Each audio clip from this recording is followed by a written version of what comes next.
Hey there, sociology students. So we are taking a look at the second half of this unit, which focuses on race and ethnicity. Okay, this is something that obviously still affects us very much today, as we as a nation are one of the most culturally diverse nations in the world with many different races and ethnicities. Okay. So how is race both a reality and a myth? You might have heard this before, that race is actually a myth, that it's not a real thing, okay? So in the sense that different groups inherit distinctive physical traits, race is a reality because obviously you cannot deny physical traits. However, there really is no agreement regarding what constitutes a particular race, or even how many races there are. So in this sense of one race being superior to another and there being pure races, that's totally a myth, right? The idea, however, that is placed in our heads of race is very powerful in shaping our basic relationships among people. So to kind of illustrate that, okay, we'll be looking at a picture here in just a second so that you can see what I mean with that. You may also hear race and ethnicity kind of thrown around and go, what the heck does that even mean? So race refers to inherited biological characteristics. Ethnicity, that relies on our cultural connections, okay? So members of ethnic groups identify with one another on the basis of common ancestry and cultural heritage. So you might have heard of ethnic groups when you were studying world history or U.S. history, and you're thinking of World War I, and you have the Slavic people and they're the same ethnic group. That is that shared cultural piece there, okay? That is ethnicity, whereas race are inherited biological characteristics, okay? So just to kind of give you an idea as to what I mean by race being kind of a myth in some regards. What race are these two Brazilians, right? Is the child's race different from her mother's race? Race is really such an unreliable concept when it changes as our traits are inherited, and it changes even with geography. So we're not really quite sure how to label every race. It doesn't really make very much sense, okay? So what are minority and dominant groups? Well, minority groups are people who are singled out for unequal treatment of members of the dominant group, which is the group with more people and privilege. Minorities originate with migration or the expansion of political boundaries. Usually we talk about this even within like the expansion of great empires and things like that, okay?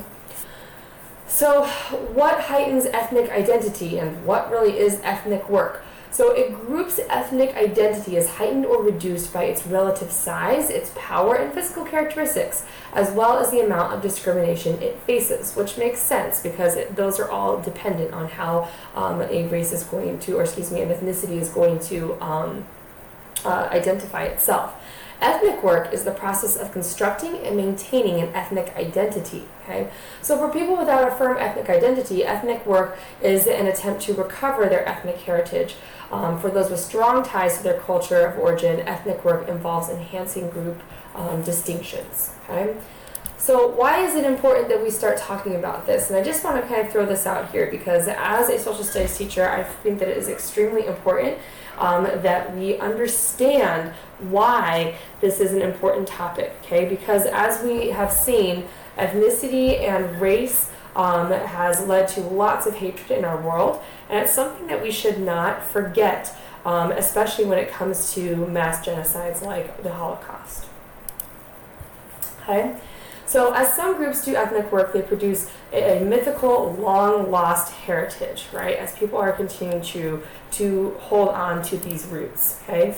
Many African Americans are trying to get in closer contact with their roots. To do this, some use musical performances, and this photo was taken in Philadelphia, Pennsylvania, of just that, okay?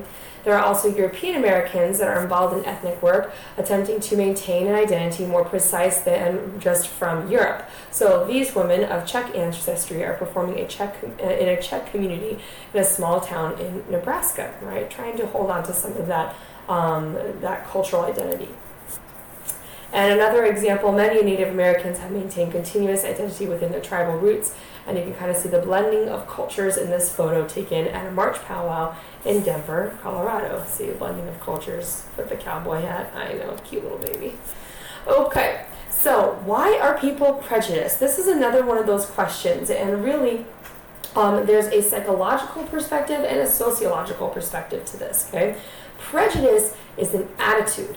And discrimination is an action, okay? So like other attitudes, prejudice is learned in association with others. Prejudice is so extensive that people can show prejudice against groups that don't even exist. And minorities also can internalize the dominant norms from a society, and they can show some prejudice against their own group. It does happen, okay? So this photo, which was taken in Birmingham, Alabama, very, very powerful photo. You've probably seen it before. Provides a glimpse into the determination and bravery of civil rights demonstrators in the 1960s and the severe oppression that they confronted due to racial discrimination. Okay. So then how do individual and institutional discrimination differ? These are two very different things. And individual discrimination is the negative treatment of one person by another. Institutional discrimination, however, is negative treatment that is built into social institutions. And as you can probably infer, this is where sociology focuses most of its attention, because we're not looking at the individual, but we're looking at the institutions, at the group, at the whole.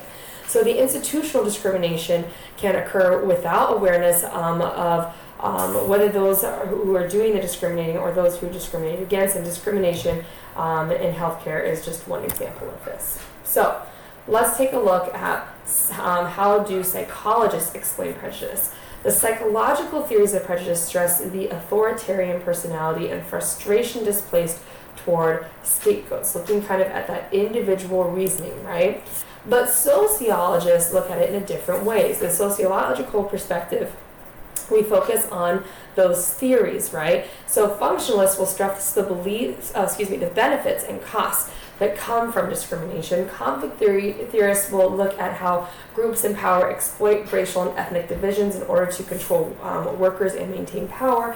And symbolic interactionists will stress how the labels create selective perception and self-fulfilling prophecies. Okay, so it really just depends on which of our theories we're looking at. So what are the major patterns of minority and dominant group relations? Well, beginning with the least humane, they are genocide, population transfer, internal colonialism, segregation, assimilation, and multiculturalism. So what does this look like on a spectrum? I have this for you here, okay?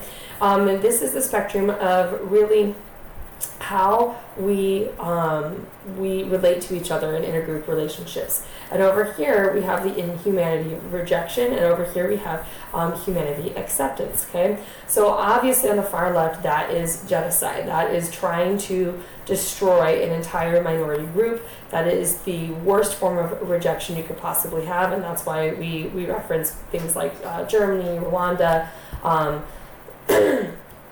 and things like that with our genocides. Okay, population transfer. This is when the dominant group expels minority groups, maybe like Native Americans being forced onto reservations. Okay, if you've been looking into what's been going on in Myanmar with the what do you call it, the minority situation happening with the Buddhists forcing out our Muslims.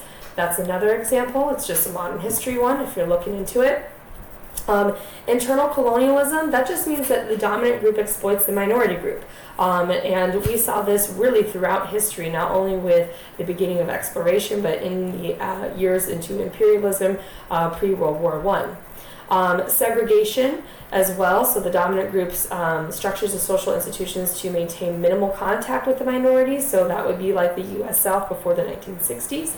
And then assimilation, which is the dominant group absorbs the minority group, and then multiculturalism is the best on the scale over here, right? This is where the dominant group encourages racial and ethnic variation, and when successful, there's really no longer a dominant group, which is something like Switzerland. All right. Oops, I went backwards. Sorry, guys. What are the major racial and ethnic, groups in the United States? From largest to smallest, the major groups are European Americans, Latinos, African Americans, Asian Americans, and Native Americans. Okay, and you can take a look at this figure here to kind of see. The United States is really known as the land of diversity for a major reason, as you can kind of see through some of these figures, which I'll let you guys peruse at your own time. So what are some issues in racial ethnic relations and characteristics of minority groups. Latinos are divided by social class and country of origin. African Americans are increasingly divided into middle and low class, with two sharply contrasting worlds of experience.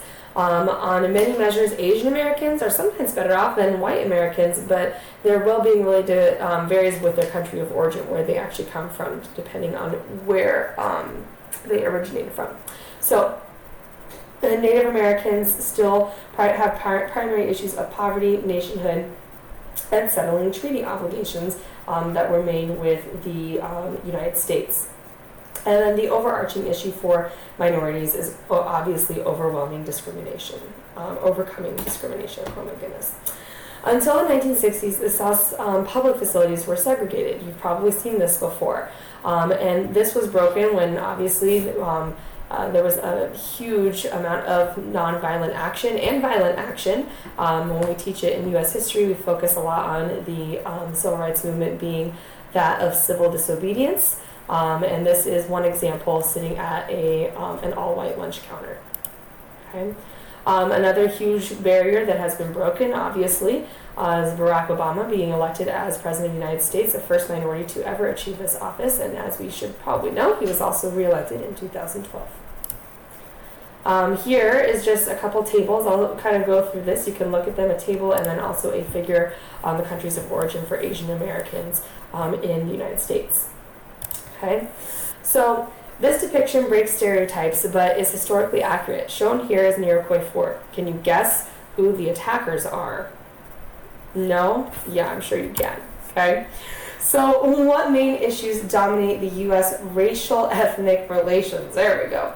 The main issues are immigration, affirmative action, and how to develop a true multicultural society. And I think this one is probably one of the hardest ones for us to achieve. The answers and how we are going to answer these moving forward as a nation are truly significant for our future. And I just want to leave on this little bit of hope. Yes, it could be our Achilles heel and, have us into feuding groups like the pre-World War I with the Balkans and having a society where we have a lot of people that aren't getting along. But I try and focus on the positive. We have so many racially and ethnically diverse people in this nation who can build something amazing together and hopefully be a light to the rest of the world on how we can overcome our differences. Yes, it's slow. Yes, it may sometimes be painful for us to see some of the discrimination that continues, but I really hope, and this is just me standing on my soapbox of why I teach social studies, but I hope that by learning a little bit more about each other, we will get to the point as a nation and hopefully as a humanity one day where we don't really care about the color of our skin or our cultural backgrounds. I think that's one of the silliest things in the world. I think that they are just things that we should embrace about each other and be happy that we're not all the same, because goodness gracious, wouldn't that be boring? Anyways, I'm a little bit biased here. I am married to a Korean man and have half Korean babies, but still, I love that we get to learn about this stuff in social studies. So I hope you enjoyed that with all my beautiful typos that I will fix before I post, I promise. And yeah, you guys ask me if you have any questions, okay? Thanks.